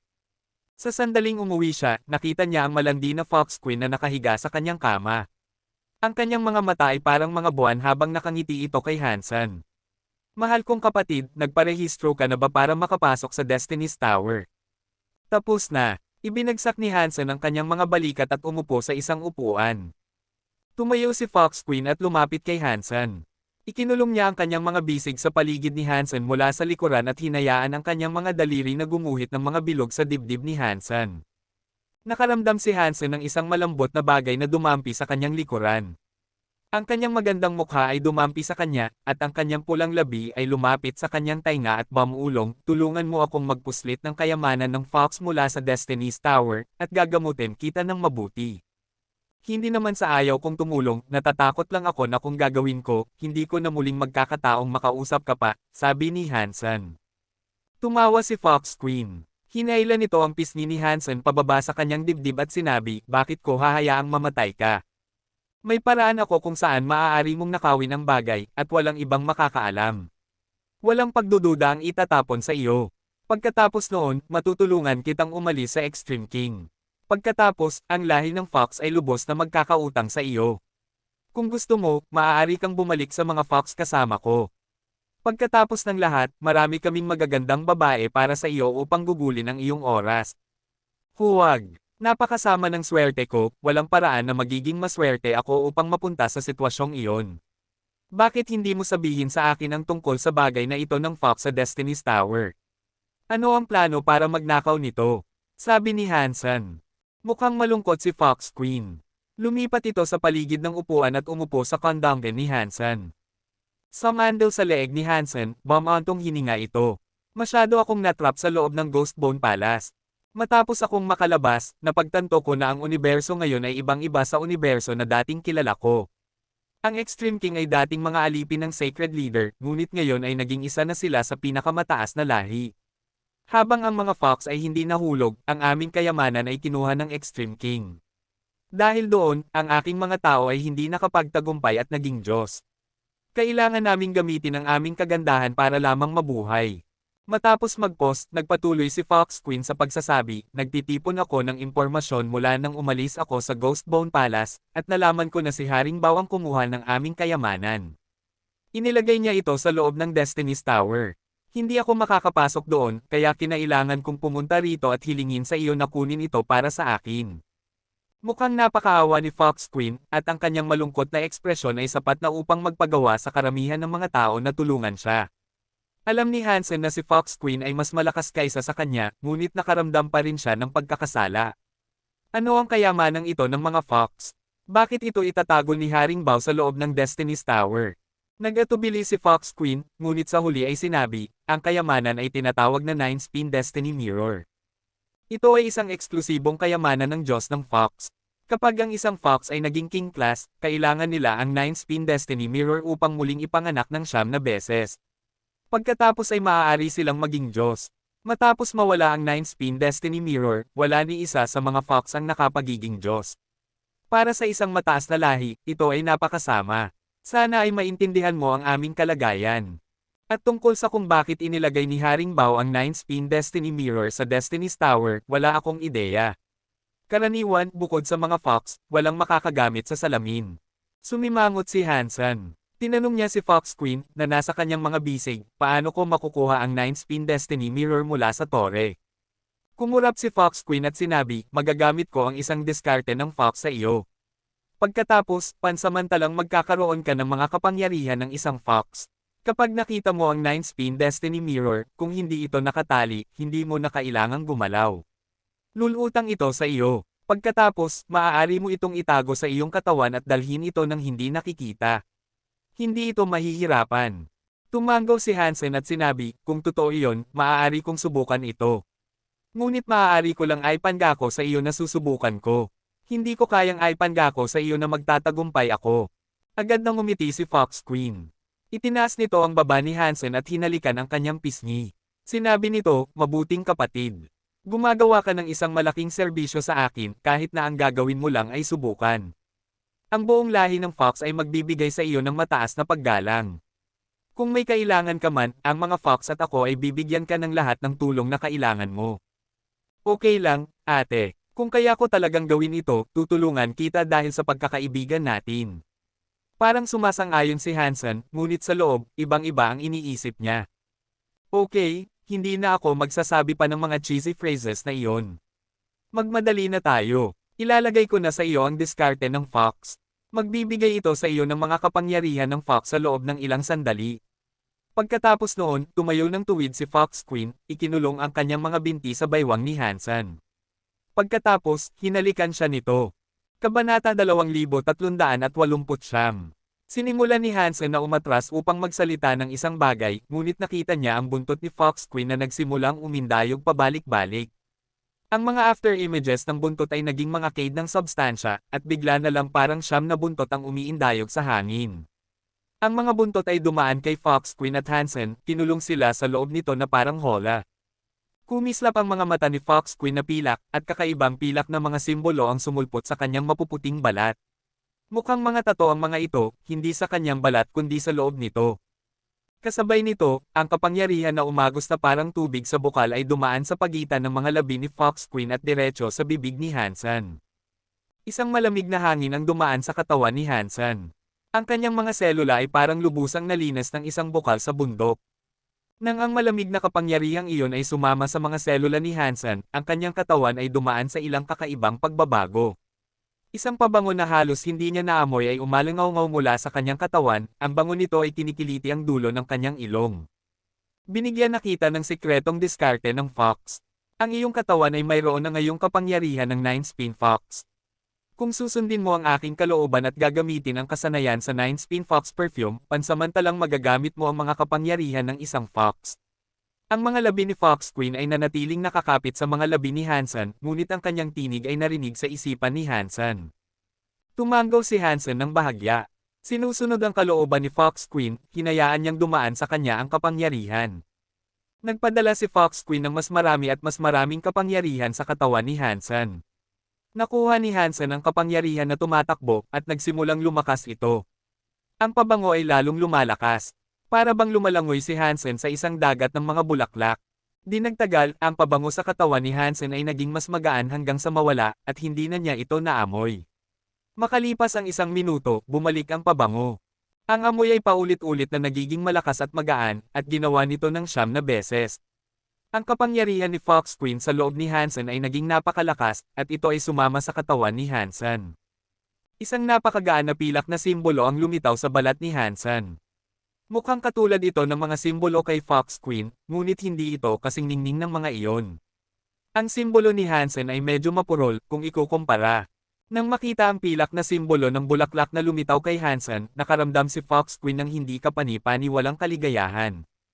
Naisip niya na si Hansen ay walang dugo ng fox, kaya inaasahan niya lamang na masisipsip nito ang mga 20% ng kapangyarihan na ibinuhos niya sa 9-spin fox perfume.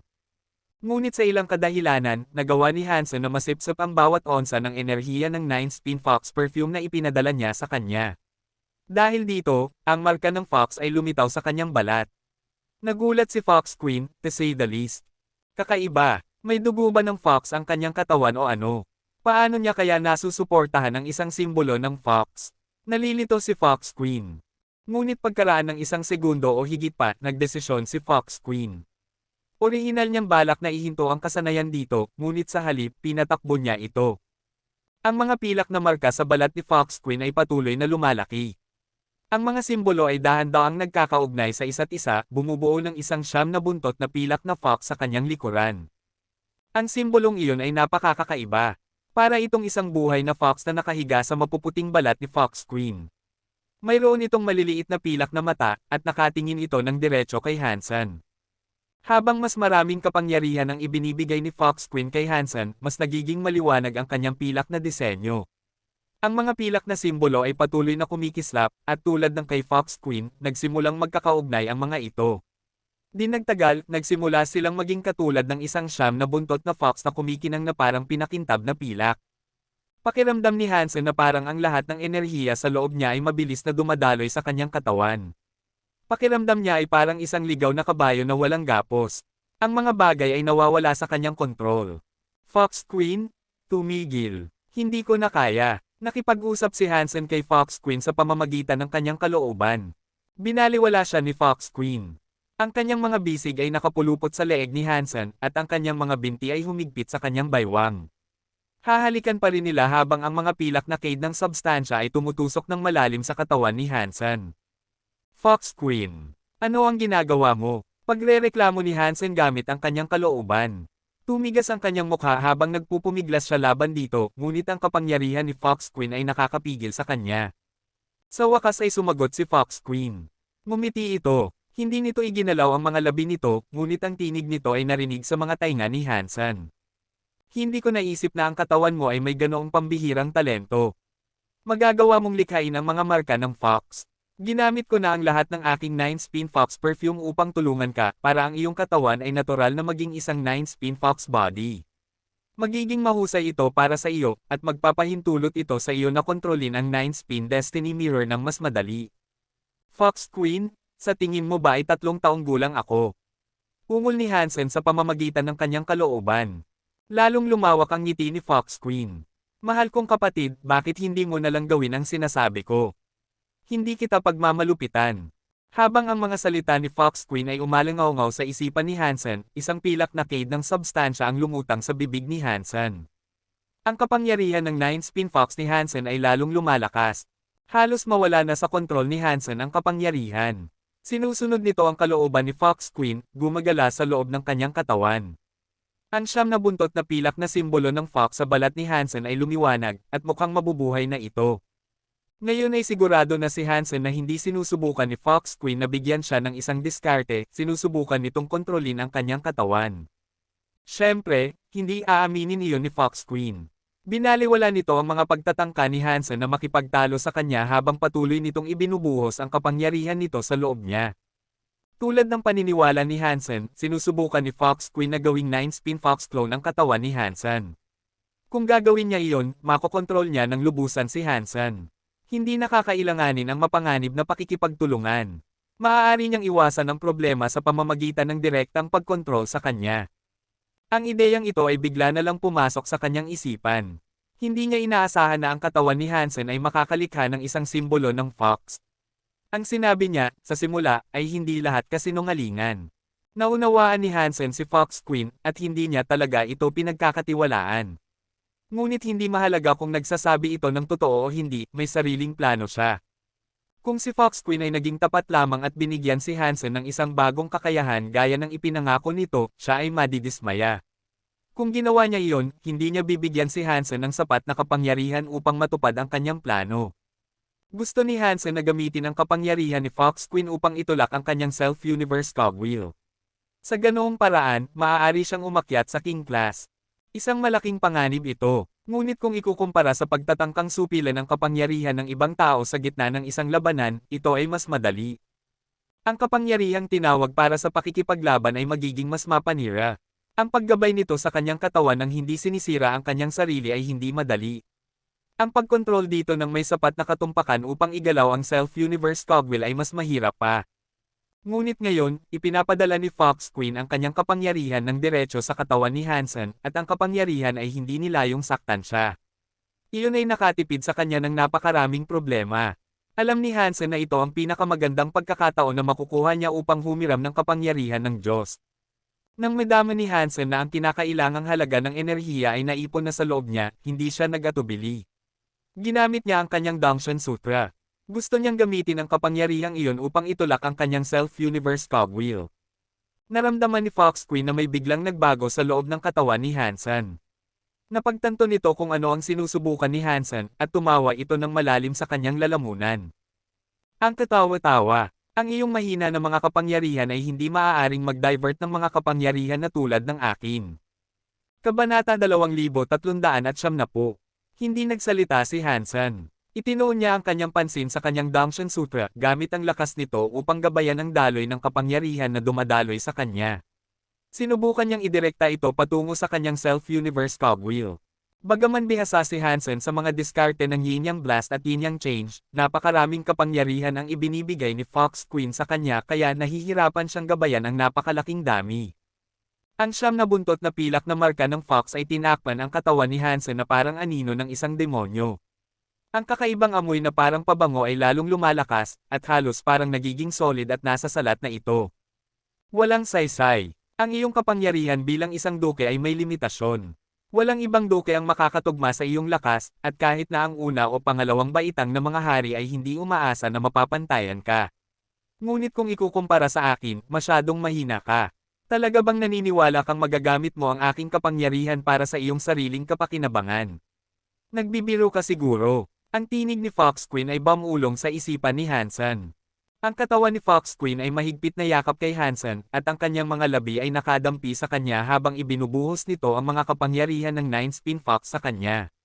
Kinokontrol nito ang kapangyarihang umaagos sa kanya, inaayos ito ng paunti-unti upang gawing 9-spin Fox clone si Hansen. Sinubukan ni Hansen ang kanyang makakaya upang gabayan ang kapangyarihan ng 9-spin Fox, ngunit ito ay ibang-iba sa anumang kanyang nasanay. Sinubukan niyang agawin ito mula sa kontrol ni Fox Queen at baluktutin ang layunin nito, ngunit nagpanatili ito ng isang mahigpit na hawak sa kanyang enerhiya. Magagamit na sana niya ang isang bagong diskarte, ngunit ang kanyang likod ay biglang nag-init. Isang nakakatakot na kapangyarihan ang nagsimulang kumalat sa kanyang likod. Napatalon si Hansen sa gulat. Hindi pa siya handa na gamitin ang diskarte na kanyang pinaplano, ngunit isang dayuhang kapangyarihan ang pinakawalan mula sa kanyang likod. Ang kapangyarihang iyon ay hindi kay Hansen, ngunit masasabi niya na hindi rin ito kay Fox Queen. Isang pulang bagay ang lumitaw mula sa likod ni Hansen. Inactivate ni Hansen ang kanyang Dangshan Aura upang mas maayos na makita. Ang balat ng kanyang likod, na orihinal na natatakpan ng mga marka ng Fox, ay naging escarlata. Lalong lumalim ang kulay na parang dugo hanggang sa magpakita ito ng isang kulay crimson na imahe. Iyon ay, Ancient Blood Dragon Lady.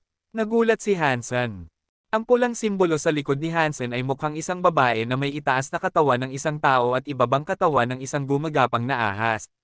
Isang sungay ang tumubo mula sa kanyang ulo. Ito ay isang pangit na imahe, at ang figure ay mukhang multo. Sigurado siya na ito ay ang Ancient Blood Dragon Lady. Ito ba ang larawang iginuhit ng preso sa aking likod noong nasa Holy Town ako? Alam ni Hansen kung saan nanggaling ang pagguhit na iyon. Noong panahong iyon, hindi niya nakita ang iginuhit sa kanyang likod. Bago pa ito mawala, sinabihan siya ni Bauer na ito ay isang pangit na babae. Ito ang unang pagkakataon na nagkaroon ng pagkakataon si Hansen na makita ito. Hindi niya napagtanto na ang pagguhit ay nakatago pa rin sa kanyang likod o na ito ay i-activate ni Fox Queen sa ganitong paraan. Hindi alam ni Hansen kung ano ang ginagawa ng pagguhit, ngunit ang kapangyarihan na nagmula sa pagguhit ay kasing lakas ng ipinipilit ni Fox Queen sa loob niya. Itinulak nito ang mga marka ng 9-spin fox at ipinamalas ang dominasyon sa kanyang buong likod. Ngunit ang likod ni Hansen ay nasasaktan. Para bang sinunog siya ng mainit na bakal. Ang kapangyarihan ng 9-spin fox ay tiyak na naitulak pabalik. Habang ang pagguhit ng Ancient Blood Dragon Lady ay lalong nagiging detalyado, isang anino ng Ancient Blood Dragon Lady ang lumitaw. Tumayo ito sa harap ng anino ng Nine-Tailed Fox. Tinakpan nito ang likod ni Hansen, habang ang fox ay tinakpan ang dibdib ni Hansen. Ang dalawang kapangyarihan ay naglaban para sa kataas-taasang kapangyarihan sa loob niya. Ang sagradong estatwa ng dugo.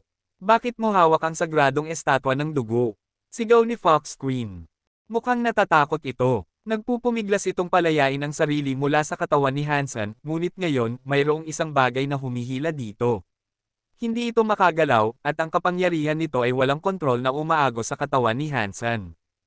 Ano ang sagradong estatwa ng dugo? Sumimangot si Hansen. Ang sitwasyon ay mabilis na nawawala ng kontrol. Ang kulay dugong pagguhit ay naroon pa rin, at ang kanyang puso ay nagsisimulang sumakit. Kinakabahan si Fox Queen. Imposible. Ang sagrado ay nawasak, patay na ang Sacred Leader. Walang nabubuhay na makakaguhit ng sagradong estatwa ng dugo, paano ito posible? Ano ang sagradong estatwa ng dugo? Inulit ni Hansen ng patuloy na walang saysay ang sinasabi ni Fox Queen. Sinubukan ni Fox Queen na kumalma ng kaunti. Ngunit nagulat pa rin ito, at sinabi nito, paraan iyon ng Sacred Leader upang kontrolin ang mga tauhan. Kung ang imahe ng sagradong estatwa ng dugo ay iginuhit sa katawan ng isang tao, ang katawan na iyon ay maaaring kainin anumang oras. Hanggat ang sagradong estatwa ng dugo ay hindi ina-activate, walang mangyayaring masama. Ang pagguhit ay maaaring maging kapaki-pakinabang pa nga. Maaari nitong tahimik na palakasin ang iyong katawan.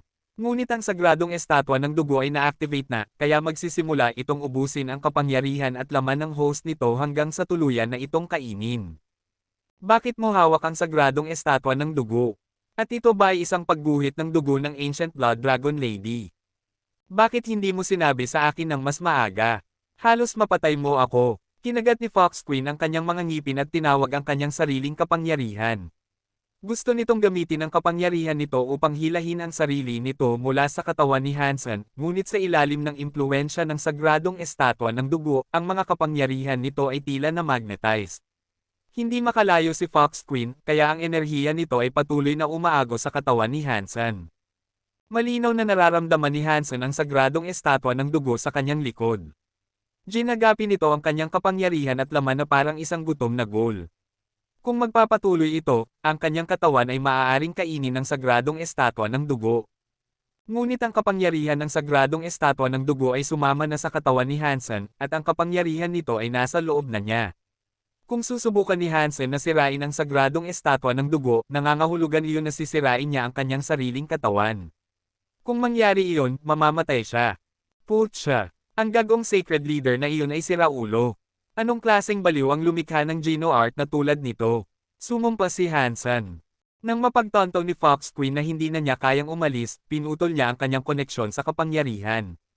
Agad itong nagsimulang umubo ng dugo at ang mukha nito ay naging kasing puti ng papel.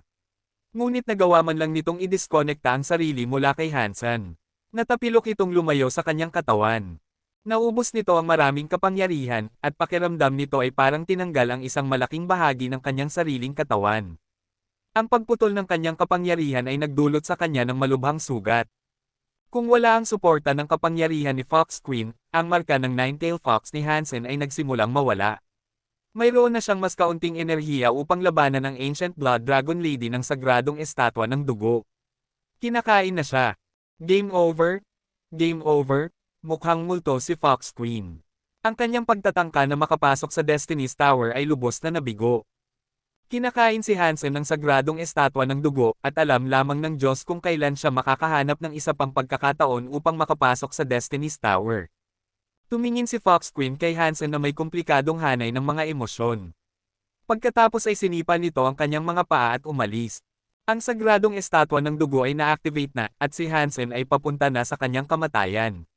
Kung manatili ito at matuklasan, malalaman na pinatay nito si Prince 16. Hindi yun magiging maganda. Habang umaalis, nakaramdam si Fox Queen ng kalungkutan. Naisip nitong maibabalik nito ang 9-spin Destiny Mirror, ngunit nawala ang pagkakataon nito dahil sa sariling kasakiman nito. Bilang karagdagan, ito ay malubhang nasugatan na ngayon.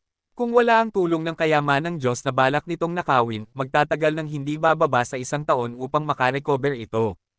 Mahal kong Hansen, ayaw kitang patayin. Ang malas mo talaga. Mabilis na umalis si Fox Queen sa Planet Water Zone. Hindi ito naglakas loob na manatili sakaling may makakita dito doon kapag namatay si Hansen.